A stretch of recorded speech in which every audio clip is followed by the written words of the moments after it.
Now, it is exactly 1 minute to the top of the hour here on The Insight. This is Lookuptv. Many thanks for making time to be with us tonight on, of course, the 11th of October 2023. Now, remember, you can watch this particular bulletin live across our social media platforms at Lookuptv on Facebook and YouTube. Now, tonight, President William RUTO ordered that 23 officers within the Kenya Forest Service be fired on grounds of corruption, a menace that continues to thrive in key government departments. We all can agree firing them is a step in the right direction. Nevertheless, firing them is one thing. Prosecuting them is another. Time and again, the government has pronounced itself on matters of corruption, but bringing it to an end remains the elephant in the room. Now, with Kenyans hoping that Kenya Kwanza can make it a thing of the past, the irony, however, is those accused of corruption in scandals worth billions are fired, only to be appointed months later into key government positions by the same government that showed them the door. If at all we never see prosecution and proceeds of corruption recovered, then this firing could easily be taken as nothing but publicity stunts. But all in all, time will tell. Now, many thanks. We do have various stories prepared for you, of course, including those 23 officers that have been fired, that are, of course, are set to be fired after President William RUTO ordered the KFS board to do so, of course, on grounds of corruption and abuse of office. Now, let's have a look at what's making headlines tonight.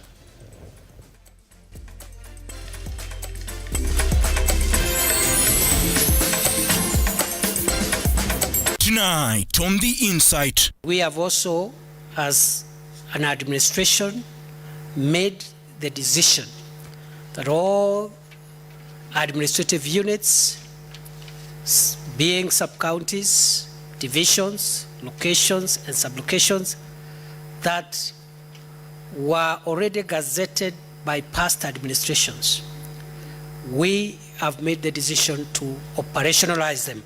no police officer should serve at a station for more than 3 years, directs Interior CS Kindiki.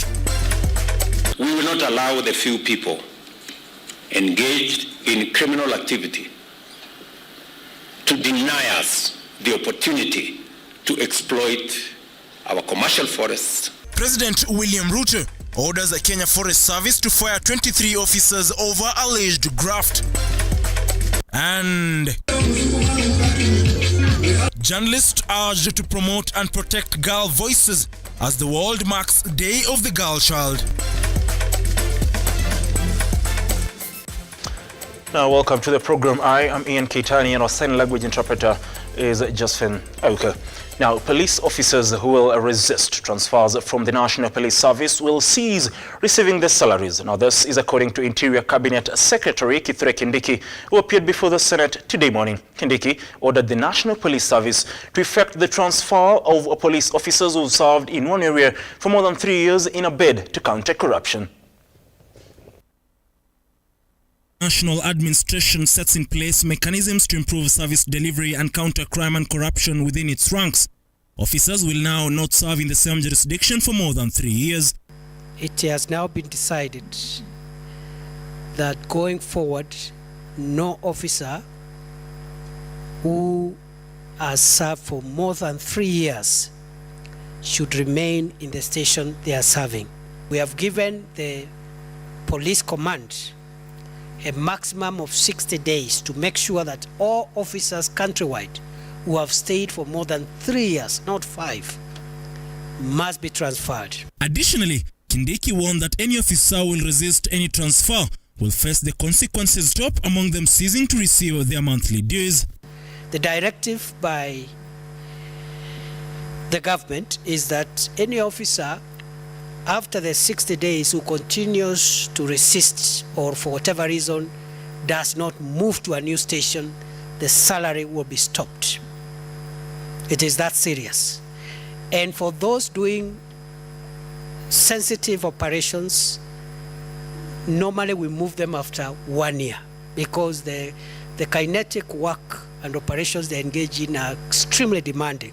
With the National Police reservists on the spot for misuse of firearms accorded to them, The CS assured the Senate that action will be taken against any officer using their firearms for criminal activities, noting that the licensing board is conducting a nationwide crackdown against illegal firearms. The overwhelming majority of National Police Reservists continue to do a great job in securing the communities where they have been deployed. We have had isolated cases of misuse of firearms. They are few, but the damage is devastating. We've had like 2-3 cases, and we have made it clear that when NPRs misuse firearms, we shall disarm them immediately and prosecute them. We have already taken measures on 2 cases, actually 3 cases, 1 in Samburu and 2 in Elgeyo Marakwet. With the senators lamenting over young uniformed officers being sent to danger zones, Kindiki was of a different opinion, insisting that officers are sent on different duties in accordance with their training as opposed to their age. It's not about age of the officer. It is the training of the officer that determines the deployment. Because you can have a very experienced officer but has no exposure, has no training to handle sophisticated crime. So the age of the officer should not be the problem. You can have a 27-year-old, but they were recruited very early after Kiganjo or APTC and taken to serious counter-terrorism training. Ian Keitani, Lookuptv. Now, that particular story was produced by Nancy Nelima, and just so you know, in 2022, 58 police officers lost their lives in the line of duty. That is the story that, of course, Professor Kithure Kindiki is alluding to. Now, on to the story I was referring to earlier on. President William Ruto has ordered the Kenya Forest Service to sack 23 forest managers and rangers suspected to be involved in graft cases affecting the operations of the forestry department here in the country. Now, speaking at the KFS pass-out parade in Gilgil, Nakuru County, Ruto added that the officials have been a huge obstacle in conservation of forest and environment.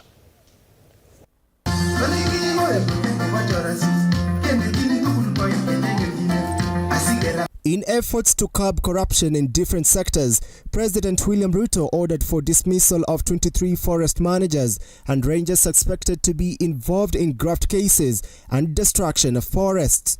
Kupitia kwa ushirikiano na wizara ambayo inahusika na na KFS, kumepatikana wale wafanyikazi wa KFS waliozembea kazini, walio wafisadi na walioshughulika na kusaidia kuharibika kwa misitu ya taifa letu la Kenya. Na nimeamrisha bodi ya KFS, hawa wote waliopatikana aidha wakizembea ama wakijihusisha na ufisadi ama wakichangia kuharibika kwa misitu yetu, wote waondolewe kazini na wapelekwe kotini. Presiding over the Kenya Forest Service pass-out parade at Gilgil, Nakuru County, Ruto maintained that his government is committed to eliminating fraud in the forest conservation efforts. We will not allow the few people engaged in criminal activity to deny us the opportunity to exploit our commercial forests, our forest assets for the growth of our country and the growth of our economy and the creation of jobs for our young people. We will deal firmly with them. We will be decisive. President William Ruto called on the graduates to ensure sustainable management and conservation of environment. You have a huge responsibility on your shoulders, but I am confident that the training that you have received in this institution and your personal selection into this great army of forest rangers is merited, and therefore I have the highest expectation from you. John Matava, Lookuptv, Nairobi.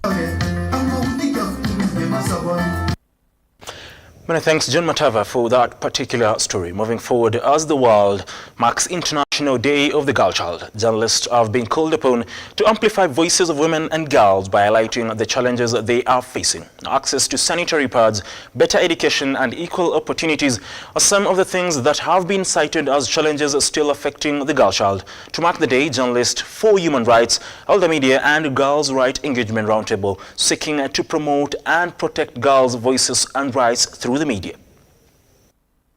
The International Day of the Girl Child was marked with a special focus on media and girls' rights engagement.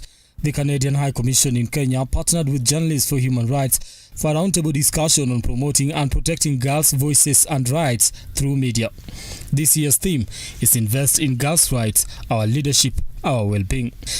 We must also challenge social norms and gender stereotypes that limit opportunities for women and girls and restrict men and boys to specific roles. Additionally, let's also challenge ourselves to promote gender equality in our daily lives and cultivate inclusive attitudes and combat discrimination at home, at work, among friends, and online. Girls are now able to access education and access other opportunities that previously were relegated to just the boy child. But even as I say this, it cannot be lost on me that these things are there and they are accessible to girls. But in terms of the progressive realization for each and every girl, we still have a problem because access to education is probably a preserve of the few. There are so many bottlenecks that do affect access to education for girls. Some of them as simple as access to sanitation facilities and sanitary towels. Some of the key concerns that were highlighted include access to sanitary pads, which remains a pressing concern for many girls. Legislative actions to address this concern have met resistance, as there seems to be little willingness from the political class. It's a shame that patriarchy has gotten to our, national assemblies and places of leadership, because I wonder whether we have other countries that legislate on some of these things, especially access to sanitary towels, because it is a matter that is affecting girls greatly, that affects women greatly. So I believe away from even professional education, both formal and informal, it's very key for us to bring the economic empowerment to the young women. Okay. The event also celebrated the achievements made in the fight for girls' rights, with many activists sharing inspiring stories and successes. One such story was highlighted on how teenage moms are being given a second chance at education. Furthermore, there was a clear call for journalists to amplify the voices advocating for girls' rights through better reporting. This highlights the role media plays in creating awareness and driving change. Getting training on how to cover issues of gender. Remember that gender is about men and gender is about girls. So getting training, getting capacity building on how to cover this issue, because I know mostly across the country, in Nakuru, the message was the same, the challenges similar. Wanapoanza kupata hedhi yao ya mwezi, lazima wajichunge kwa sababu kule nje wanakuwa defiled, wanakuwa na changamoto ya kutangamana na wengine. Distributing sanitary towels and underwears to our girls. The International Day of the Girl Child is significant as it reminds us of the need to address gender disparities and empower girls to reach their full potential. It also emphasizes the importance of media in promoting and protecting girls' rights worldwide. Brian Amwai, Lookuptv, Nairobi. Now, religious leaders have highly condemned the ongoing war between Israel and Hamas that has claimed the lives of over 1,000 people, asking Kenyans to continue praying for the two states. Whatever the matter is, may there be peace. We declare peace, peace. At a time when Israel and Hamas war has left over 1,000 people dead and over 2,000 injured, religious leaders in the country have highly condemned the attacks and promised to stand in solidarity with Palestine and people of Israel during these tough times. Kenya, as a Christian nation whose foundation of Christian faith is grafted from Israel, and that reflects biblical Israel, is a ground of that gives us reason to speak. Stand in solidarity with the state and the people of Israel during this what can be defined as indescribable pain painful moments on the following accounts. Number one. The clergy has noted that Kenya has a long-standing relationship with Israel through various bilateral agreements which have helped Kenya steer development within the agricultural, trade and security sectors, saying the ongoing war will greatly affect some of these sectors. Kenya has a long-standing relationship with Israel, like we all know, that dates as back as our country's independence. Through bilateral agreements with Israel, Kenya has steered development within the agricultural, trade and security sectors. We are deeply saddened by the fact that the prevailing situation continues to result into murder and what can be defined as unfathomable pain and suffering experienced by the Israeli civilians, especially by women and children, and of course the massive destruction of properties. The leaders are now calling Kenyans to stop indulging in atheism witnessed in various media platforms and instead pray for the states at war. Noted with deep concern the growing incidents of anti-Semitism in various media. Mavin Getembe, Lookuptv, Nairobi. Of course, we are continuing to keep tabs on the ongoing war between Israel and Hamas, and we'll be keeping you updated in our subsequent bulletins, including tomorrow. Now that story brings us to the end of the first segment here on The Insight. Don't go away because we have many other stories prepared for you in this particular bulletin.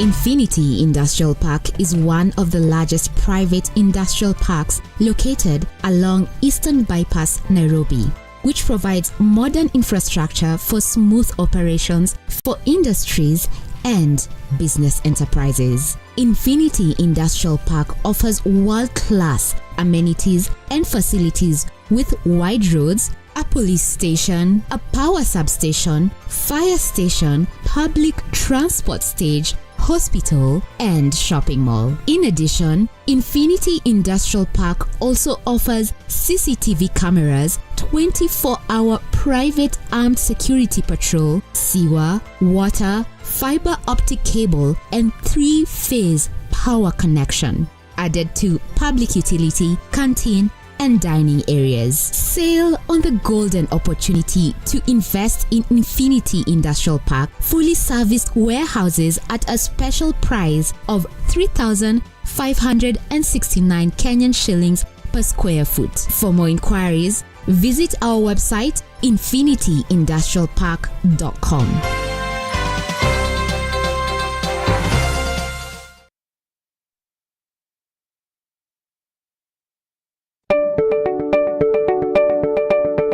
Are you looking for experts in waterproofing systems, concrete admixtures, flooring systems, refurbishment solutions, roofing, sealing and bonding, and building finishing systems? Look no more, as Sika Kenya got you covered. With over 113 years of experience, we offer our customers a comprehensive one-stop shop experience and the best technical support. Our products are available in all leading hardware stores and building merchants across the country. Call us today on 0711 140 232 or 0786 140 834 or email us on sales@ke.sika.com. Sika Kenya, building trust.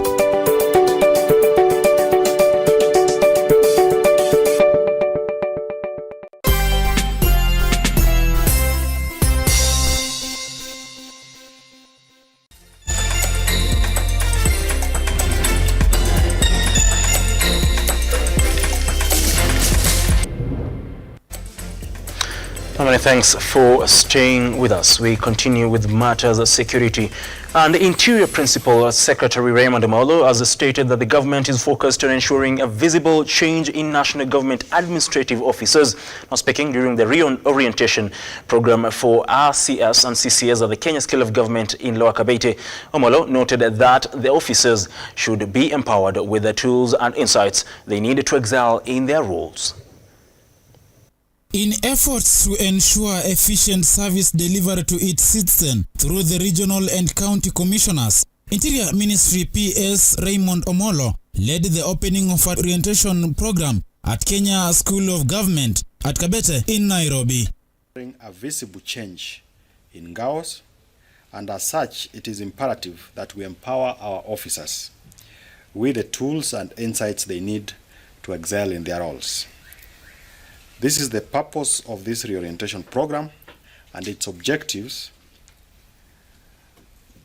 are to capacitate our officers to offer effective, efficient, and responsive services.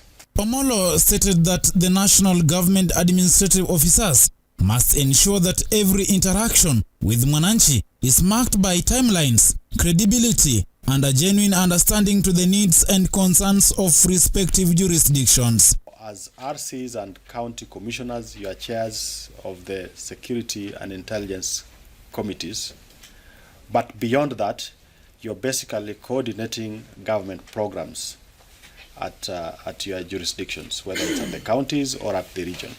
He also highlighted that with the recent implementation of signing of performance contract by senior government employees, it is easier to track records of all civil servants. The government is keen on raising the bar in performance and delivery management. There is therefore need to enhance multi-sectoral coordination in planning, monitoring and delivery of government programs and projects. And most recently, we have undergone the signing of performance contracts. I want to believe that the RCs have done this with all their county commissioners, and the county commissioners have also cascaded this down the rank and file of all the officers below yourselves. Aludagal, Lookuptv. On to matters education now, and the Kenya Union of Post-Primary Education Teachers, that is KUPPET, has warned Kenya National Examination Council against discriminating teachers who invigilate, supervise and mark the national examinations. Now, as Werimo Wasike now reports, KUPPET has decried frustration of their teachers for a long time. Madam Naomi, who is the Secretary General. During the annual general meeting held at Musocho Kitutu Chache constituency in Kisii County, the Kenya Union of Post-Primary Education, KUPPET, led by the National Deputy Secretary General, Moses Turima, issued a stern warning to the Kenya National Examination Council, NEC, against discriminating teachers who invigilate, supervise and mark the national examination. Have any agreement with the NEC? They have been appointing our teachers to go and mark. They have been appointing them to go and invigilate and to go and supervise. Most of the times when they're invigilating, they go extra mile to spend a lot of time. Sometimes they leave at 6 and they come back at night. Nobody pays them.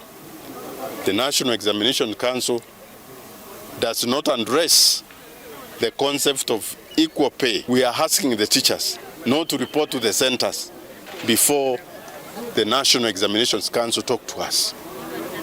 The situations are deplorable, and the teachers will not report before they have heard that the union has talked to the Examinations Council. We have agreed on the marking rates. We have agreed on the environment where they are supposed to be. Nturima also highlighted the rise of insecurity in Sondu clashes between Kisumu and Kericho County, where 7 schools remain closed, paralyzing learning. The government has been urged to beef up security for the learners and the teachers in the affected areas. This country, the government cannot address security for teachers comprehensively. So we are demanding that the teachers in the pocket of insecurity are given guns. Because even security officers will tell them that, you know, this gun is for protecting myself, not anybody else. Werimo Wasike, Lookuptv. Now let's get into matters. Business and fish farmers in Siaya County have been called upon to put in place adequate measures to prevent losses during the much anticipated El Nino rains. The county fish inspector, Mr. Agre Obamba, has further advised farmers who practice cage fishing to ensure they service their cages.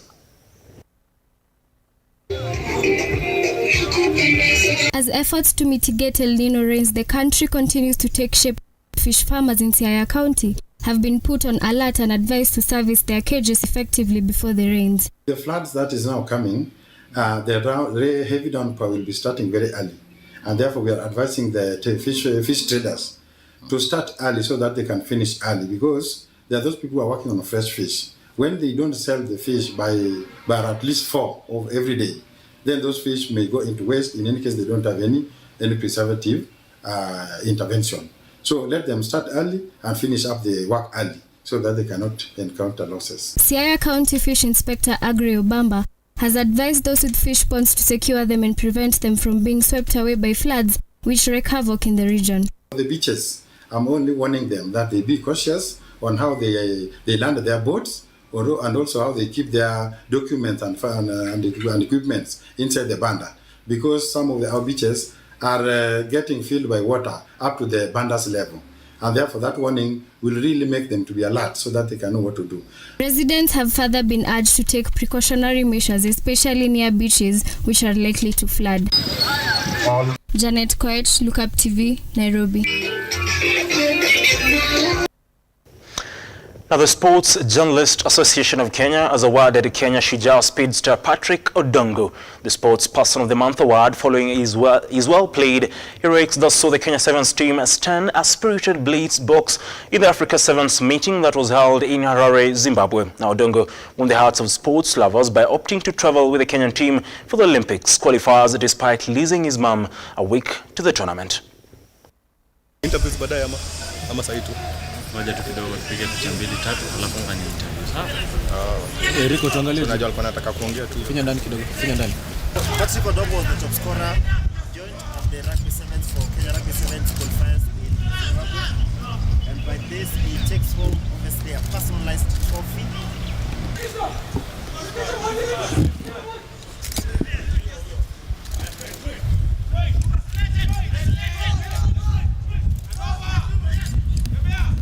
This is my first time winning an award like this, and I've never won something like this, and it really motivates me. It was a very tough month, losing my loved one and then having a chance to go to Zimbabwe. I've never traveled, and that was my debut, and making a debut and winning such prizes, it's really motivating me.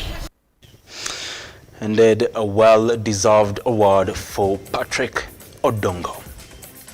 We hope he can, of course, lead the team to glory in Paris next year in the Olympics scheduled for 2024. Now, that particular story brings us to the end of this particular bulletin. Many thanks for making time to be with us tonight. Until tomorrow, do have yourself a lovely night. And to everybody who made this a success, led by my producer, Nancy Nelima, God bless. Do have yourself a lovely night. And again, like always, God bless.